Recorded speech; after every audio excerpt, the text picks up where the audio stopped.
Is there one particular area that you feel really passionate about that you'd like to share? And I have two, because I want to get cows in there because I love cows.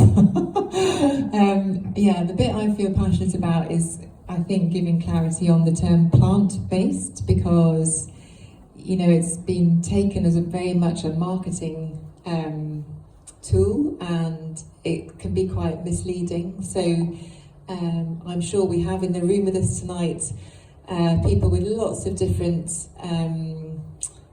everyone chooses how they want to eat, and that's exactly how it should be.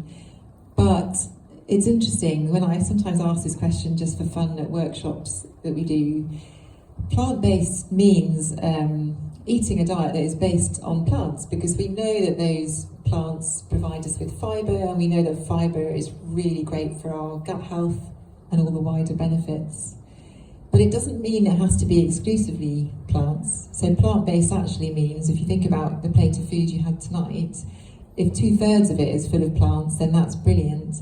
But if another third of that, if you wish, can be nice quality meat or fish or dairy or eggs, those are also really, really healthful foods. And what I've been really interested to discover as a nutritionist is how the quality of those foods change when animals are grazed within a sort of more nature-friendly farming system. And we know that within red meat in particular, the fat profile really changes. So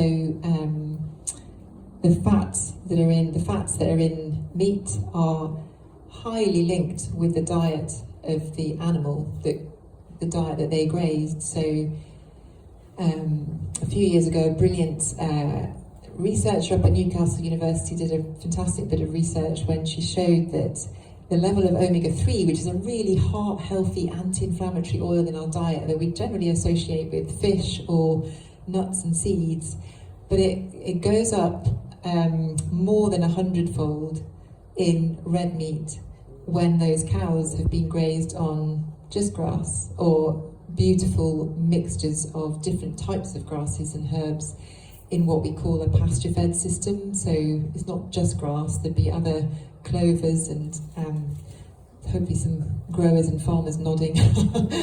And I talk a bit more about those in the book. Claire's done some lovely graphics to kind of show those. In fact, that's why we've got all these different plants along the bottom of the cover here, because they're all the different types of grasses and herbs that you get in what we call a pasture lay, which is a grass-based system for cattle. And so the fats are much better. So that's it's just really interesting, some of this. I think it's just really helpful to understand that. And we know that when often what happens is, for farmers who start to transition back into a more sort of nature-positive way of farming, because it's really hard to let go of chemicals and a way that you've been taught and you've been encouraged to farm, it's really hard to move away from that back into a more sort of nature-based system. I've lost my train of thought. But yeah, it's maybe this is my train of thought. It's just really interesting to know then that it actually starts to impact, what we are understanding now is that really starts to impact the quality of our food. Yeah, I know I was going to say, farmers that are making that transition, they may be arable farmers, but they actually realise they need to integrate animals back into the farming system, because the animals play such a key role in restoring the soil. So, for example, any gardeners here, if you're, this may resonate when you're wanting to aerate your lawn and you go around it with a fork. Cloven-hooved animals do that naturally. So sheep and goats and cattle, they have these cloven hooves and they're really sharp, and as they graze, they put holes in the land, and that allows more aeration into the soil. They're obviously fertilising it naturally. One of the things that cattle do that I love is they have a really long tongue. And I have experience of knowing that. We won't go into that story. But they need really long grass to graze, so they wrap the grass around their long tongues and they tug at it. That's how they graze. And as they tug, it stimulates the roots of the grass to release sugars into the soil, to feed the microbes in the soil, which helps restore the biology in the soil. So you can see there's these connections.